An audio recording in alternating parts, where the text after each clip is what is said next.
ನಮಸ್ತೆ ಪ್ರೀತಿಯ ಸ್ನೇಹಿತರೆ, ಇವತ್ತು ಈ ವಿಡಿಯೋವನ್ನು ಯಾಕೆ ಮಾಡ್ತಿದ್ದೀನಿ ಅಂದರೆ, ನಾನು ಹೊಸದಾಗಿ MG ವಿನ್ಸರ್ ಎಸೆನ್ಸ್ ಪ್ರೋ ಅನ್ನೋಂಥ ಒಂದು ಎಲೆಕ್ಟ್ರಿಕ್ ಕಾರನ್ನು ಖರೀದಿ ಮಾಡಿದ್ದೀನಿ.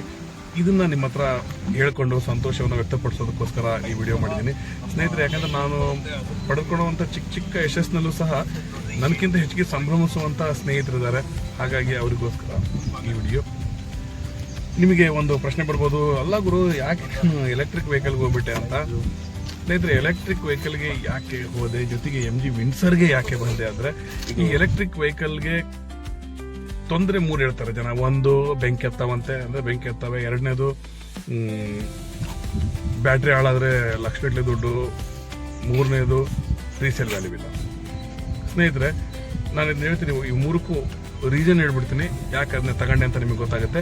ಯಾಕಂದರೆ ಮೊದಲನೇದು, ಬೆಂಕಿ ಹತ್ತವೆ ಅನ್ನೋದನ್ನು ನಾವು ಕಣ್ಣಾರೆ ಎಲ್ಲೂ ನೋಡಿಲ್ಲ, ವಿಡಿಯೋದಲ್ಲಿ ವಾಟ್ಸಪ್ನಲ್ಲಿ ನೋಡಿದ್ದೀವಿ. ಜೊತೆಗೆ ಮೊದಲಿದ್ದಂಥ ಬೈಕ್ಗಳಿಗೆ ಬೆಂಕಿ ಹತ್ತಿರ್ಬೋದಿಲ್ಲ ನನಗೆಲ್ಲ. ಇತ್ತೀಚಿನ ಬೈಕ್ಗಳಲ್ಲೂ ಸಹ ಆ ರೀತಿ ಬೆಂಕಿ ಹೊತ್ತುವಂಥ ಸಂದರ್ಭ ನೋಡೋದು ಭಾಳ ಅಂದರೆ ಭಾಳ ಕಡಿಮೆ, ನಾವು ನೋಡಿಲ್ಲ ನಾನಂತೂ ಇತ್ತೀಚೆಗೆ.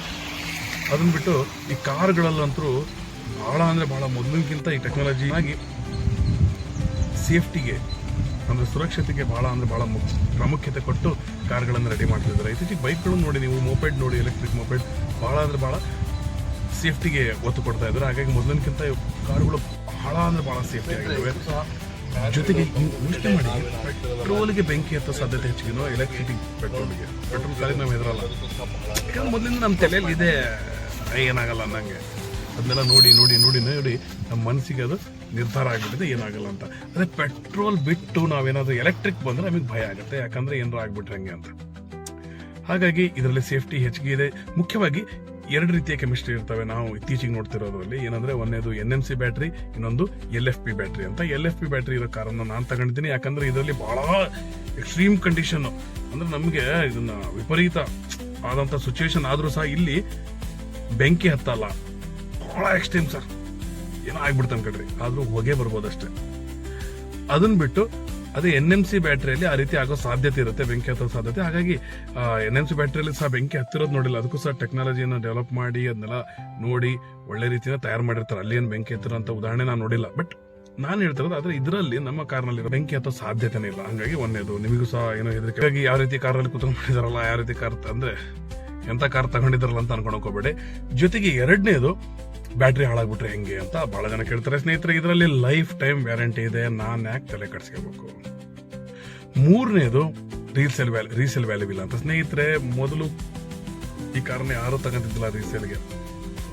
ಆದ್ರೆ ನಾನೇ ಈಗ ಹೊಸ ಕಾರ್ ತಗೋಬೇಕಂತ ಹೋದಾಗ ಫಸ್ಟ್ ನಾನು ಸೆಕೆಂಡ್ ಹ್ಯಾಂಡ್ ಯಾವ್ದಾರ EV ಇತ್ತೀಚೆಗೆ ಖರೀದಿ ಮಾಡಿರೋಂಥ ಒದವ ಅಂತ ನಾನು ನೋಡಿದೆ. ಆದ್ರೆ ನನಗೆ ರೇಟ್ ಇನ್ನೂ ಕಡಿಮೆ ಆಗ್ಬೇಕಂತ ಅನಿಸ್ತು, ಹಂಗಾಗಿ ನಾನು ತಗೊಳ್ಳಿಲ್ಲ. ಆದ್ರೆ ನಂದೇ ಉದಾಹರಣೆ ಹೇಳ್ತಿದ್ದೆ, ನಾನೇ ತಗೊಳಕ್ ರೆಡಿ ಇದ್ದೆ. ನನಗೆ ಸರಿ ಅನ್ಸಿದ ಮೊತ್ತದಲ್ಲಿ ಸಿಕ್ಕಿದ್ರೆ ನಾನು ತಗೊಂತಿದ್ದೆ. ಆಮೇಲೆ ಈಗಿಂದಷ್ಟು ನಾವು ಯೋಚನೆ ಮಾಡ್ತಿದ್ವಿ ಸ್ನೇಹಿತರೆ, ಈಗ ತಗೊಂಡಿರೋ ಕಾರನ್ನ ಮುಂದಿನ ವರ್ಷನೇ ಮಾರಲ್ಲ. ನೀವು 4 ವರ್ಷ ಹಿಂದಿರೋ ಅಂತ ಈ ಎಲೆಕ್ಟ್ರಿಕ್ ಬೈಕ್, ಮೊಪೆಡ್, ಕಾರ್ನು ಮತ್ತೆ ಈ ವರ್ಷ ಅಂದ್ರೆ ಇತ್ತೀಚೆಗೆ ಈ ವರ್ಷದಲ್ಲಿ, ಹಿಂದಿನ ವರ್ಷದಲ್ಲಿ ಇರುವಂತ ಕಾರ್ಗಳ ಸಂಖ್ಯೆಯನ್ನು ನೋಡಿ, ಇದು ಬಹಳ ಅಂದ್ರೆ ಬಹಳ ಹೆಚ್ಚಿಗಿದೆ. ಹಾಗಾಗಿ ಜನ ಈ EV ಕಡೆಗೆ ಬಹಳ ಹೋಗ್ತಾ ಇದ್ದಾರೆ.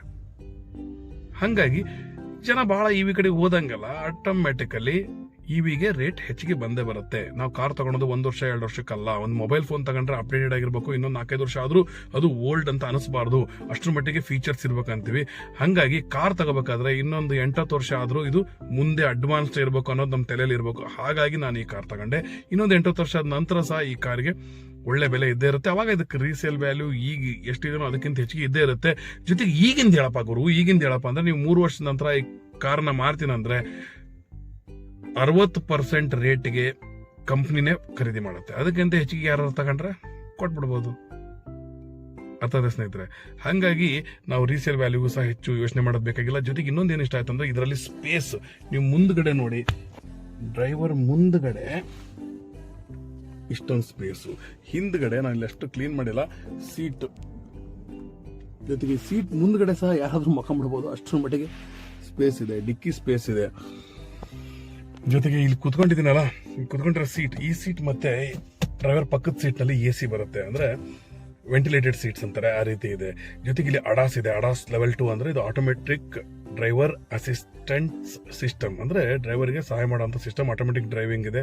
ಹಾಗಾಗಿ ಇದೆಲ್ಲದ್ರ ಬಗ್ಗೆ ವಿಡಿಯೋ ಮಾಡಿ ಹೇಳ್ತೀನಿ. ನಾನು ಈ ಕಾರಣಗಳಿಂದ ಈ ಕಾರ್ ತಗೊಂಡೆ ಅಂತ ಹೇಳ್ತಿದ್ದೀನಿ. ಜೊತೆಗೆ ಇಷ್ಟು ದೊಡ್ಡ ಕಾರು, ಕ್ರೀಟಾಕ್ಕಿಂತ ಉದ್ದ ಇರೋಂಥ ಕಾರು, ಅಗಲ ಇರೋಂಥ ಕಾರು, ಇಂಥ ಕಾರನ್ನು ನಾವು